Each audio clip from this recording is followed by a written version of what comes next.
ഹരേ കൃഷ്ണ. ഇനി നമുക്ക് മൂന്നാമത്തെ ശ്ലോകം നോക്കാം. പ്രകൃതിഗതഗുണൗഖൈർനാജ്യതേ പൂരുഷോയം യദി ദുസജതി തസ്യാം തദ്ഗുണാസ്തം ഭജേരൻ മദനുഭജന തത്വാലോചനൈ സാപ്യപേയാൽ കപിലതനുരിതി ത്വം ദേവഹൂത്യൈ ന്യഗാദി. ഇനി നമുക്കതിലെ പദങ്ങളുടെ അർത്ഥം നോക്കാം. നമ്മൾ തൊട്ട് മുൻപുള്ള ശ്ലോകത്തിൽ 24 തത്വങ്ങളെക്കുറിച്ച് പറഞ്ഞു. ആ തത്വങ്ങളെ നന്നായി വിചാരം ചെയ്യുന്ന ഒരുവനിൽ നിന്നും ഒരുവന് ഈ ഒരു മായയാൽ ബന്ധിക്കപ്പെടുന്നില്ല എന്ന് പറഞ്ഞിരുന്നു. ഇവിടെ ഇനി ഈ ശ്ലോകത്തിൽ ഈ ഒരു സംസാര ബന്ധത്തിന് കാരണമാകുന്ന വിഷയാസക്തിയിൽ നിന്നും ഭഗവത് ഭക്തി കൊണ്ട് എങ്ങനെ മോചിതനാകാമെന്ന് പറഞ്ഞു തരികയാണ്.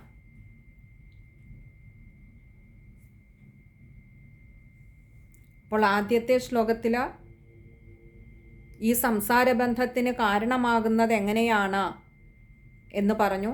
രണ്ടാമത്തെ ശ്ലോകത്തിൽ 24 തത്വങ്ങളെ വിചാരം ചെയ്തറിഞ്ഞാൽ ഈ ഒരു ബന്ധനത്തിൽ നിന്നും മോചനം നേടാം, ഈ ഒരു മായയിൽ നിന്നും മോചനം നേടാം. ഈ മായയാണ് സംസാര വിഷയങ്ങളോട് നമ്മളെ ബന്ധിപ്പിച്ച് നിർത്തുന്നത് എന്ന് പറഞ്ഞു. ഇനി മൂന്നാമത്തെ ശ്ലോകത്തിൽ ആ മായയിൽ നിന്നും മുക്തി നേടാൻ, അല്ലെങ്കിൽ ഈ സംസാര ബന്ധനങ്ങളിൽ നിന്നും മുക്തി നേടാൻ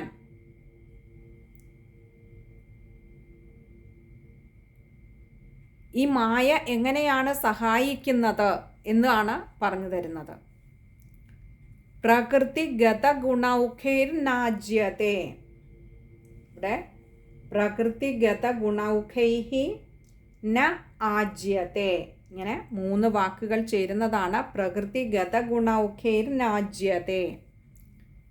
പ്രകൃതിഗത ഗുണൗഖൈർ, ഔഖം എന്ന് പറഞ്ഞാൽ നമുക്കറിയാം കൂട്ടമാണ്. പ്രകൃതിഗത ഗുണങ്ങളുടെ കൂട്ടം എന്ന് പറഞ്ഞാൽ ശരീര സംബന്ധമായ ഈ വിഷയങ്ങളുടെയൊക്കെ ഒരു കൂട്ടം.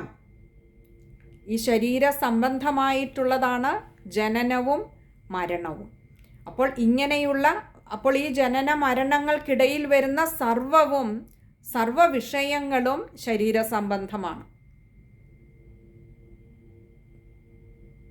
അപ്പോൾ അങ്ങനെയുള്ള ശരീര സംബന്ധമായ വിഷയങ്ങളുടെ കൂട്ടം എന്നാണ് പറഞ്ഞത്. കാരണം ധാരാളമുണ്ട്. ജനനവും മരണവും അതിനിടയ്ക്കുണ്ടാകുന്ന, ജനിച്ചു വീഴുന്ന അന്നു മുതൽ താൻ കാണുന്നതും കേൾക്കുന്നതുമായിട്ടുള്ള എല്ലാത്തിനോടും ഉണ്ടാകുന്ന ഒരു ബന്ധം പിന്നീട് ബന്ധനമായി മാറുന്നത് കൊണ്ട് തന്നെ അങ്ങനെയുള്ള എല്ലാ വിഷയങ്ങളെയും ചേർത്താണ് പറഞ്ഞത്. അങ്ങനെയുള്ളതിൻ്റെ കൂട്ടം ന ആജ്യത്തെ. ന എന്നാൽ ഇല്ല എന്നർത്ഥം, ആജ്യത്തെ ബന്ധിക്കുക. അപ്പോൾ ന ആജ്യത്തെ ബന്ധിക്കുന്നില്ല. നമ്മുടെ ബന്ധനങ്ങൾ, നമ്മുടെ ഓരോരുത്തരുടെയും സ്മൃതി മണ്ഡപത്തിൽ ബന്ധങ്ങളായി ഭവിച്ച് കിടക്കുന്നതൊക്കെയും ജനനം മുതലുള്ളവ ഓർമ്മയില്ലെങ്കിൽ പോലും പറഞ്ഞു കേട്ടെങ്കിലും നമ്മുടെ കാതുകളിലേക്ക്, നമ്മുടെ ഉള്ളിലേക്ക് കടന്നു വന്ന പല കാര്യങ്ങളും പലതുമായും ഗുണങ്ങൾക്ക് വ്യത്യസ്തമായ ഗുണങ്ങളിലായിരിക്കാം അവയോടൊക്കെ ബന്ധപ്പെട്ട് കിടക്കുന്നത്. ചിലരോട് നമുക്ക് ദേഷ്യമായിരിക്കാം, ചിലരോട് പ്രിയം കൂടുതലായിരിക്കാം. ഈ രീതിയിൽ ബന്ധപ്പെട്ട് കിടക്കുന്നുണ്ട്. അത് മരണം വരേക്കും അത് അങ്ങനെ തന്നെ അങ്ങ് ഒഴുകിപ്പോവുകയാണ്. അതിൽ നിന്നൊട്ട് മുക്തി നേടാൻ ആവുന്നുമില്ല. കാരണം നമ്മൾ ജീവിക്കുന്ന ഈ സമൂഹം, എല്ലാ സൃഷ്ടികളും ഈ ഒരു ബന്ധനത്തിലാണ്. നമുക്കറിയാം, ഒരു പകർച്ചവ്യാധി പോലെയാണ് ഈ വിഷയാസക്തി എന്ന് പറയുന്നത്. ഈ പകർച്ചവ്യാധി ബാധിച്ച ആളുകളുടെ നടുക്ക് നമ്മളും പകർച്ചവ്യാധി ബാധിച്ച് കിടക്കുമ്പോൾ അവിടെ നിന്നും മുക്തി നേടണമെങ്കിൽ ഈ പകർച്ചവ്യാധിയിൽ നിന്നും മുക്തി നേടി, അല്ലെങ്കിൽ ഈ കൂട്ടങ്ങളുടെ നടുക്ക് നിന്ന് നമുക്ക് പുറത്തു വരണം. ഇല്ലെങ്കിലോ എന്നും ഈ പകർച്ചവ്യാധിയിൽ തന്നെ നമ്മൾ കിടന്നു പോകുന്നത് പോലെ ഈ വിഷയങ്ങളൊക്കെയും നമ്മളെ ഇങ്ങനെ ഒരു പൊട്ടക്കിണറ്റിൽ തള്ളിയിടുന്നത് പോലെ പുറത്തേക്ക് വരാൻ അനുവദിക്കാതെ, ആ ജ്ഞാനപ്രകാശം നമ്മളിൽ ജ്വലിക്കാതെ നമ്മളെ പിടിച്ച് ഈ ഒരു പൊട്ടക്കിണറ്റിൽ തള്ളിയിട്ട് നിർത്തുന്ന, അതിനുള്ളിൽ തന്നെ ബന്ധിച്ചു നിർത്തുന്നത് പോലെയാണ് വിഷയരസങ്ങൾ. അതാകട്ടെ ജനനം മുതൽ മരണം വരെയുള്ള ഈ യാത്രയിൽ ഉടനീളം ഈ ബന്ധനങ്ങൾ നമ്മുടെ കൂടെ ഉണ്ടാവുന്നു. അപ്പോൾ ഇങ്ങനെയുള്ള ഈ കൂട്ടങ്ങളൊന്നും തന്നെ, ഈ വിഷയരസങ്ങളൊന്നും തന്നെയും ബാധിക്കുന്നതേയില്ല. എങ്ങനെ? പൂരുഷോയം, പുരുഷഃ അയം എന്നിങ്ങനെ രണ്ട് വാക്കുകൾ ചേരുന്നതാണ് പൂരുഷോയം. പുരുഷഃ എന്ന് പറഞ്ഞാൽ നമുക്കറിയാം ഈ പുരുഷനിൽ അഥവാ ജീവനിൽ, അയം എന്ന് പറഞ്ഞാൽ ഈ എന്നുള്ള അർത്ഥത്തിൽ, ഈ ജീവനിൽ യതി എന്ന് പറഞ്ഞാൽ എങ്കിൽ, തു ആകട്ടെ, സജതി എന്ന് പറഞ്ഞാൽ ആസക്തനാകുന്നു, തദ്ഗുണാസ്തം, തദ്ഗുണാഹ തം, ഇങ്ങനെ രണ്ട് വാക്കുകൾ ചേരുന്നതാണ് തദ്ഗുണാസ്തം. തദ്ഗുണാഹ എന്ന് പറഞ്ഞാൽ ഈ മായാഗുണങ്ങൾ അല്ലെങ്കിൽ പ്രകൃതിയുടെ ഗുണങ്ങൾ. ഭജേരൻ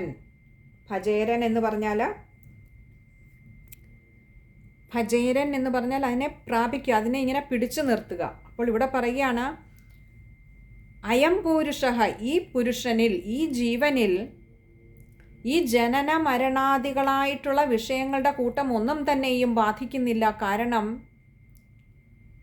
ഈ പുരുഷൻ എന്ന് പറയുന്നത് ജനന മരണാദികളാകുന്ന ഈ പരിമിതിക്കുള്ളിൽ നിൽക്കുന്ന 24 തത്വങ്ങൾ ചേരുന്ന ഒന്ന് മാത്രമാണ്. അതിനോടൊപ്പം ചേർന്നിട്ടുള്ള ഈ ജീവൻ കൊട്ടത്തേങ്ങയ്ക്കുള്ളിൽ ചിരട്ടയിൽ നിന്നും എപ്രകാരം തേങ്ങ വേറിട്ട് നിൽക്കുന്നു, അതുപോലെ അതിൻ്റെ ഉള്ളിൽ ഇരിക്കുമ്പോഴും ഇതിനോടൊന്നും ബന്ധമില്ലാത്തത് കൊണ്ട് തന്നെ ഈ 24 തത്വങ്ങൾ ചേരുന്ന ദേഹസംബന്ധമായ വിഷയങ്ങളൊന്നും ഈ പുരുഷനെ ബാധിക്കുന്നില്ല, ഈ ജീവനെ ബാധിക്കുന്നില്ല. മറിച്ച്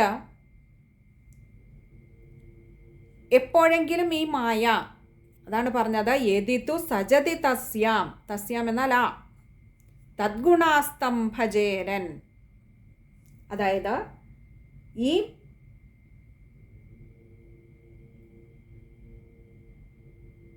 മായയുടെ നേർക്ക്, അല്ലെങ്കിൽ മായയിൽ എപ്പോഴെങ്കിലും ഈ ജീവൻ ആസക്തി ഉണ്ടായാൽ മാത്രമേ ജീവസംബന്ധമായ, ശരീരസംബന്ധമായ വിഷയങ്ങൾ പുരുഷനെ ബാധിക്കുകയുള്ളൂ. പക്ഷെ അതാകട്ടെ അങ്ങനെയൊട്ട് സംഭവിക്കുന്നതുമില്ല. തന്നെയുമല്ല, അങ്ങനെ ഈ ജീവന് മായയ്ക്ക് അതീതനായി വർത്തിക്കുന്ന ഒന്നാണ്. മായയിൽ അത് പിടിക്കപ്പെടുന്നില്ല, മായയ്ക്ക് പിടിക്കാനാവാത്ത ഒന്നാണ് ഈ ജീവൻ എന്ന് പറയുന്നത്. അപ്പോൾ ആ മായ എപ്പോൾ വരെ ഈ ശരീരത്തെ വിഷയങ്ങളോട് ബന്ധിപ്പിച്ച് നിർത്തുന്നുവോ അപ്പോൾ വരെ, അത് എപ്പോൾ വരെയാണ്? ജനനം മുതൽ മരണം വരെയുള്ള ഈ യാത്രക്കിടയിൽ മാത്രമാണ്. ആ യാത്രക്കിടയിലും നമുക്കറിയാം, ഒരു തേങ്ങയ്ക്കുള്ളിൽ തേങ്ങ ചിരട്ടയോട് ചേർന്നിരിക്കുമ്പോൾ അവിടെ ചിരട്ടയ്ക്ക് ചുറ്റിനുമുള്ള ആ ചകിരിയും തൊണ്ടുമൊക്കെ തന്നെയും തേങ്ങയുടെയും കൂടിയാണ്, അല്ലെങ്കിൽ തേങ്ങയുമായും കൂടി സംബന്ധത്തിൽ നിൽക്കുന്നതാണ്.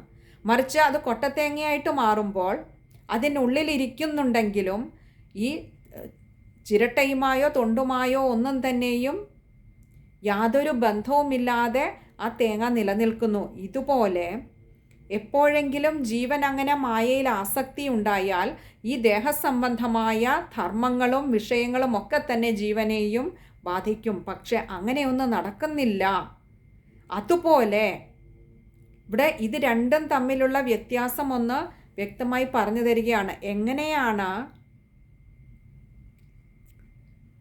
ജീവൻ ഇതുമായിട്ട് നമ്മുടെ ശരീരത്തിനുള്ളിൽ നിൽക്കുമ്പോഴും ഇതുമൊന്നുമായിട്ട് ഭേദമില്ലാതെ നിൽക്കുന്നത്, അല്ലെങ്കിൽ ഈ മായയ്ക്ക് അതീതമായിട്ട് വർത്തിക്കുന്നത്, മറിച്ച് മായയുടെ ബന്ധനത്തിൽ കഴിയുന്ന ശരീരത്തിന് ഈ വിഷയങ്ങളുമായിട്ടൊക്കെ ബന്ധമുണ്ടാകുന്നത് എന്നുള്ള ആ രണ്ട് വ്യത്യാസങ്ങളാണ് ഇവിടെ പ്രധാനമായിട്ടും ഈ രണ്ട് വരികളിലായിട്ട് പറഞ്ഞു തന്നത്. അതിനും ഇതും കൂടി പറഞ്ഞു, ആ ശരീരത്തിലിരിക്കുന്ന അല്ലെങ്കിൽ ശരീരം മായാസംബന്ധമായ അല്ലെങ്കിൽ മായയ്ക്ക് വിധേയമായിക്കൊണ്ട് വിഷയരസങ്ങളുമായി ചേർന്ന് വർത്തിക്കുന്നുവെങ്കിലും അപ്പോഴും ഒന്ന് ചെയ്താൽ മതി, എന്താ? മതനുഭജന തത്വാലോചനൈ സാപ്യപേയാൽ. മതനുഭജന തത്വാലോചനൈ.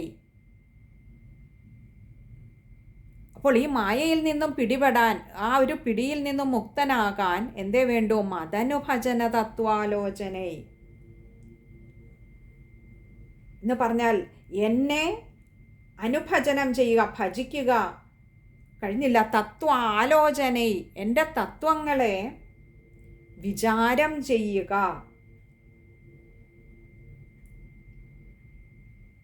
അങ്ങനെ ചെയ്താൽ സാ അപി, ഇവിടെ മതനു ഭജന തത്വാലോചനൈ സാ അപി അപേയാൽ, ഇങ്ങനെ 4 വാക്കുകൾ ചേരുന്നതാണ് മതനു ഭജന തത്വാലോചനൈ സാപ്യപേയാൽ. അപ്പോൾ എന്നെ ഭജിക്കുക, എൻ്റെ തത്വങ്ങളെ വിചാരം ചെയ്യുക എന്നിവ ചെയ്യുന്നതിലൂടെ സാ അപി അപേയാൽ, സാ ആ പ്രകൃതി അല്ലെങ്കിൽ ആ മായയും അപേയാൽ, അപേയാൽ എന്ന് പറഞ്ഞാൽ ഒഴിഞ്ഞു മാറും. കാരണം എന്നെ ഭജിക്കുന്നിടത്ത് എൻ്റെ ഭക്തരിൽ മായയ്ക്ക് വർത്തിക്കാനാവില്ല. അതിനൊരു ചെറിയ ഉദാഹരണം പറഞ്ഞാൽ, നമ്മൾ ഈ മത്സ്യബന്ധനമൊക്കെ നടത്താനും വലയെറിയില്ലേ? വലയെറിയുമ്പോൾ ഒന്ന് ശ്രദ്ധിച്ചാൽ കാണാം, ആ മത്സ്യബന്ധനം നടത്തുന്ന ആളിൻ്റെ ചുറ്റിനും ഉള്ള ജലത്തിലെ മത്സ്യങ്ങൾ ആ വലയിൽ ആ മത്സ്യബന്ധനം നടത്തുന്ന ആളിൻ്റെ പാദങ്ങളോട് ചേർന്ന് നിൽക്കുന്ന മത്സ്യങ്ങൾക്ക് ആ വലയിൽ കുടുങ്ങുന്നതിൽ നിന്ന് രക്ഷപ്പെടാനാവുന്നതുപോലെ ഭഗവാനെ ഭജിക്കുന്നവരെ ഒരിക്കലും മായയുടെ വലയിൽപ്പെടുത്താൻ മായയ്ക്ക് കഴിയില്ല. അപ്പോൾ അതുകൊണ്ട് തന്നെ എന്തേ വേണ്ടു? ആ ഭഗവത്പാദങ്ങളെ സദാ സ്മരിക്കുക, സേവ ചെയ്യുക. പിന്നെയോ ആ ഭഗവത് തത്വങ്ങളെ നന്നായി വിചാരം ചെയ്യുക. ഇതിലൂടെയൊക്കെ അങ്ങനെ ചെയ്യുന്ന ഒരു ഭക്തനെ, ആ ഭക്തനിൽ നിന്ന് മായ താനെ ഒഴിഞ്ഞു പോകും. സാപ്യപേയാൽ, താനെ അത് ഒഴിഞ്ഞു പോകും. കപിലതനുരിതിത്വം ദേവഹൂത്യൈന്യഗാദി. ആ കപിലവാസുദേവനാകുന്ന ഭഗവാൻ അവിടുന്ന് അമ്മയാകുന്ന ദേവഹൂതി ദേവിക്ക് ഇങ്ങനെ ഉപദേശിച്ചു കൊടുത്തു. അപ്പോൾ ആ മായയിൽ നിന്നും രക്ഷപ്പെടാൻ, ഈ സംസാര ബന്ധത്തിൽ നമ്മളെ തളച്ചിടുന്ന ആ മായയിൽ നിന്നും രക്ഷപ്പെടാൻ 24 തത്വങ്ങളുടെ മഹത്വം ആദ്യം പറഞ്ഞു കൊടുത്തു 2-ാമത്തെ ശ്ലോകത്തിൽ. 3-ാമത്തെ ശ്ലോകത്തിൽ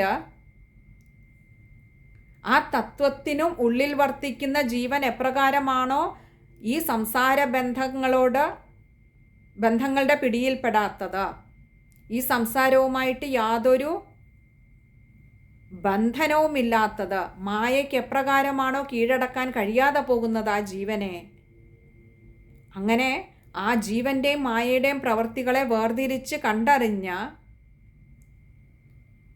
എന്നെ സദാ ഭജിക്കുകയും എൻ്റെ തത്വങ്ങളെ നന്നായി മനനം ചെയ്യുകയും ചെയ്താൽ ആ മായയിൽ നിന്നും രക്ഷപ്പെടാനാവും എന്നുകൂടി 3-ാമത്തെ ശ്ലോകം കൊണ്ട് പറഞ്ഞു കൊടുത്തു. അപ്പോൾ ദേവഹൂതി ദേവിയുടെ ആ ചോദ്യം, എൻ്റെ ഈ അസത്താകുന്ന ഇന്ദ്രിയങ്ങൾ എന്നായിരുന്നു പറഞ്ഞിരുന്നത്. നമ്മൾ സാധാരണ നാട്ടിലൊക്കെ പറഞ്ഞാൽ അനുസരിക്കാത്ത കുട്ടികളെ അസത്തുക്കൾ എന്ന് പറയാറുണ്ട്. ഇവിടെ ഇന്ദ്രിയങ്ങളും അസത്തുക്കളാണ്. നമ്മളുടെ ഇച്ഛയ്ക്കനുസരിച്ചല്ല ഇന്ദ്രിയങ്ങൾ വർത്തിക്കുന്നത്. ഇന്ദ്രിയങ്ങൾ നമ്മളെ വലിച്ചു കൊണ്ടുപോവുകയാണ്. നമ്മൾ ഇന്ദ്രിയങ്ങളെയല്ല, ഇന്ദ്രിയങ്ങൾ നമ്മളെയാണ് വലിച്ചു കൊണ്ടുപോകുന്നത്. ആ ഇന്ദ്രിയങ്ങളുടെ പ്രവർത്തനമാണ്. ഞാനത് ചെയ്യണ്ട, അത് കാണണ്ട എന്ന് പറഞ്ഞാലും പലപ്പോഴും എന്നെ കൊണ്ട് എത്തിക്കുന്നത് ഈ ഇന്ദ്രിയങ്ങളാണ്. ആ ഇന്ദ്രിയങ്ങളുടെ ഈ വലിച്ചു കൊണ്ടുപോകലാണ് എന്നെ ഈ സംസാരത്തിൽ ബന്ധിച്ചിട്ടിരിക്കുന്നത്. അപ്പോൾ അതിൽ നിന്നും മുക്തി നേടാൻ എന്താണ് വേണ്ടത് എന്നായിരുന്നു ആ അമ്മയുടെ ചോദ്യം.